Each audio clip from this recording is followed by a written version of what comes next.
Hey guys, and welcome back to the channel and another instalment of the Cafe Racer. Now I do apologise it's taken so long to get another video out. I've just had a lot of other work on, a lot of stuff. I haven't really had time for it.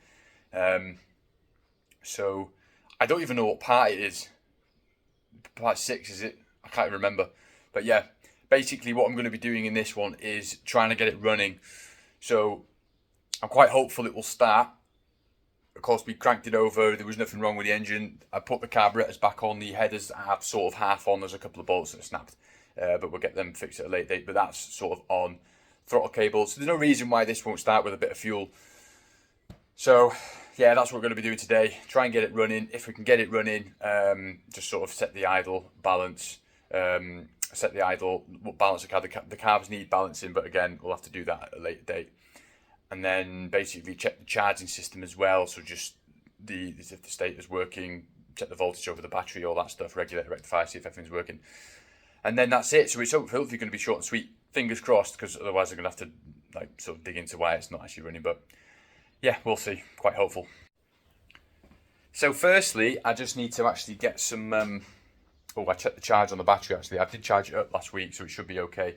But basically get some fuel. Now, of course, I haven't got a fuel tank just yet, but what I do have is a temporary fuel tank. Just a little one of these sort of... Oh, if it comes off its hook.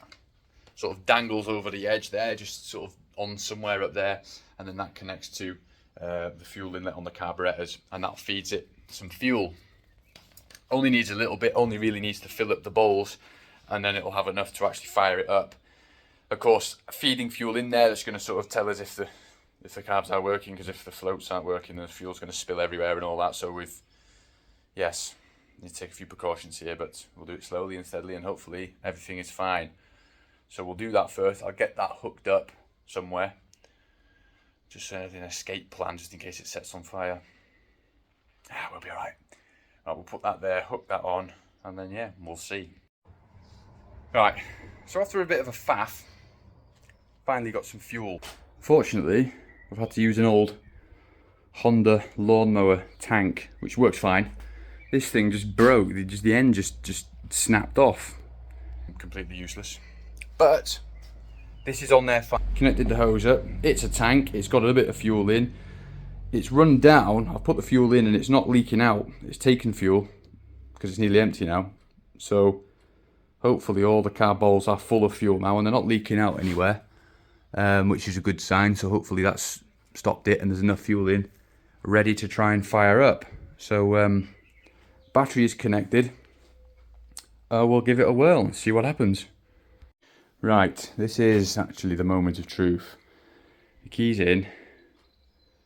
I did try with the choke, but the choke comes out but doesn't stay out. I don't know if that's normal or what, but I'm going to have to sort of hold it. So I'm going to mount the camera just on the side somewhere and then try and fire this up. If it does fire, it's probably going to be loud because the headers aren't in properly. I mean, that one's not in at all. In fact, you can see that's off completely.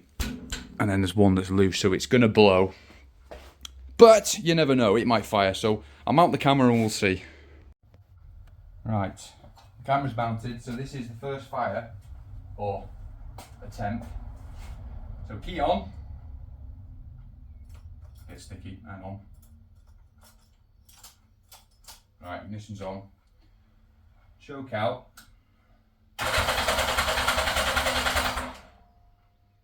Okay, nothing at the moment.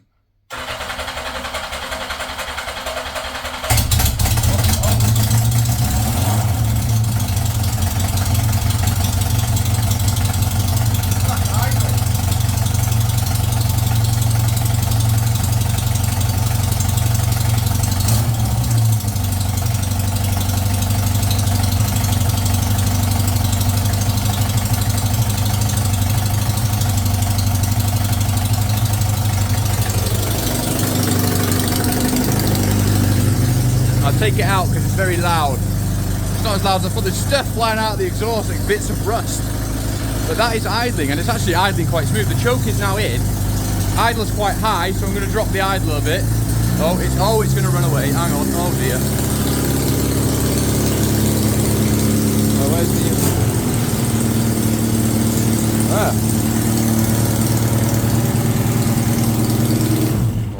off for a second, just in case it started to run away a bit there. Right, I can't remember where the idle adjuster is. Where's that? Oh, it's underneath there. Right, that's right. So I'm going to turn that down a notch because that was idling quite high. All right, turn that down a couple of... Right, we'll fire that up again now. Oh, ignition's off.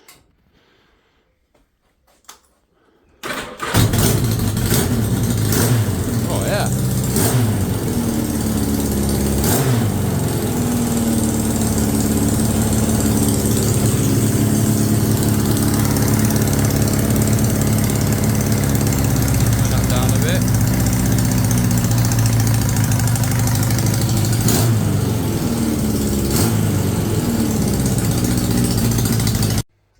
Right, so that was an absolute success. That fired up very nicely actually, and actually it was idling very well too. It's smoking a bit. Oh, that's from the header. And it is blowing, but it's not blowing half as much as I thought it might, with the fact that two of the headers aren't actually attached properly. But no, that's not too bad at all. It seems to be running quite smooth. So, so far so good. Just going to have a quick look around now, make sure it's not leaking from anywhere. Of course, I don't know when it was last fired up, so just in case there's oil splattered all over the place. I'm just going to have a quick walk around now. Because the oil level, and we've got oil, that's fine. Oh God, what's that? Oh no, that's fuel. Oh, it's petrol.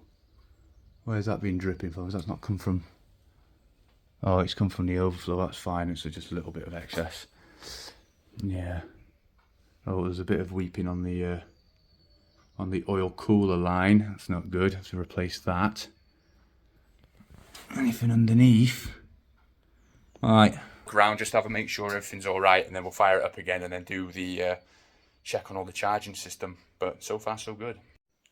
Okay, so it looks all good, to be fair. There's nothing leaking out, a bit of fuel dripping from the bottom, so I think that's just a bit of overflow. It's not too bad, it's not dramatic, it's not dripping anymore.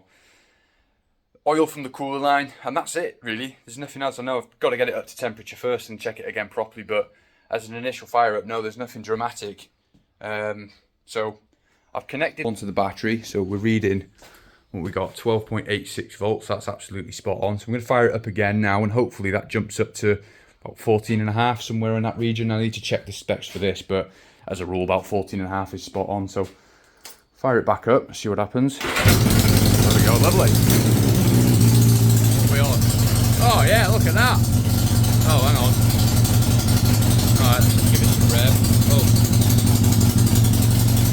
Oh, it's come on. Hang on. 14.4, that's good. Let's give it some rev. See what happens.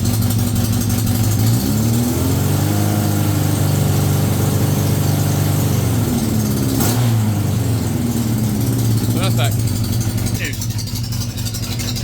Turn it off again because it's very loud. Absolutely fantastic. So the charging system is working as well. I was a bit worried about that. I didn't think it would be working at all, but it is. Now that tells me that, simple test really, tells me that the stator or the alternator is doing its job by charging the battery up, and the fact that it's not skyrocketing to about sort of 16 volts tells me that the regulator rectifier is also doing its job by regulating the voltage. So that's absolutely fantastic. The charging system is working spot on. Again, I will check it again once all the lights are on and everything like that. It is under load. Of course, it is probably an old regulator rectifier, so it's. I will check it again once it's under load. But again, so far so good. That's absolutely fantastic. What I'm going to do now is check the operation of the gearbox and the clutch. Just put it into gear, and because that's again another thing. To make sure it goes into gear. Of course, a road test will really determine whether the gearbox is at fault, because again, under load, it will jump out of gear and fail that way. But as long as it goes into gear and selects the gears and clutch works, yeah, spot on. So we'll do that now, give it a whirl. Great, right. Okay, so yeah, gearbox operation. So all I'm going to do is fire it up, put it into gear as I normally would with any of the normal bike.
So, it is going into gear. I went up to just to 3, I didn't want it to spin too fast, so it is going to gear. The clutch, I don't know, I might have to check that. The clutch doesn't seem to be, I mean, I know once it's on the ground it might act different, but just by putting my hand on that wheel wasn't sort of trying to slow down. I know the motion of the gearbox will throw that wheel quite quickly, but it should sort of slow down when you put your hand on it.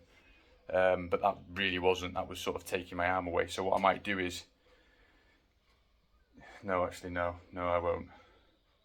No, I'm going to leave it there for now. I'll look into that another time, because that's also when we actually get it back on the road. But, no, great success. That was fantastic. So, it runs, it goes into gear, the charging system works. So, to be honest, all it is now is building it up to become a cafe racer, just putting all the, getting a fuel tank for it, get a proper fuel tank, the seat and everything like that, the lights fitted, so I might do the lights next, get all that fitted.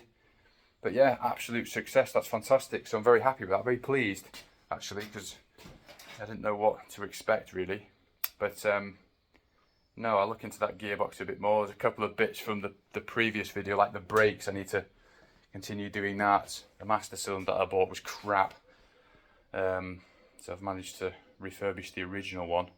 But that's fine. We'll get that sorted. We'll get some brakes, because yeah, that was just a bit annoying. But yeah, no, absolutely great success. I'm very happy with that, very pleased. The bike is running, it's operating as it should. So, well, kind of anyway.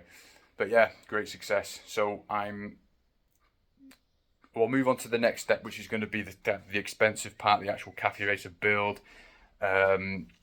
So it might be a bit of a slow process with getting parts for it, but I'll do what I can when I can, and hopefully maybe an in-between video, I'll just get it off this ramp and maybe try and somehow strap that tank to the actual frame and just go for a little spin just to see what happens once I get the brakes working, because that's a bit of a problem. And then just to see how the gearbox operates just around the area. We'll see. But yeah, thank you very much for watching. Yeah, let's look forward to the next part, which is going to be the build. But yeah, great. Thank you very much. See you later.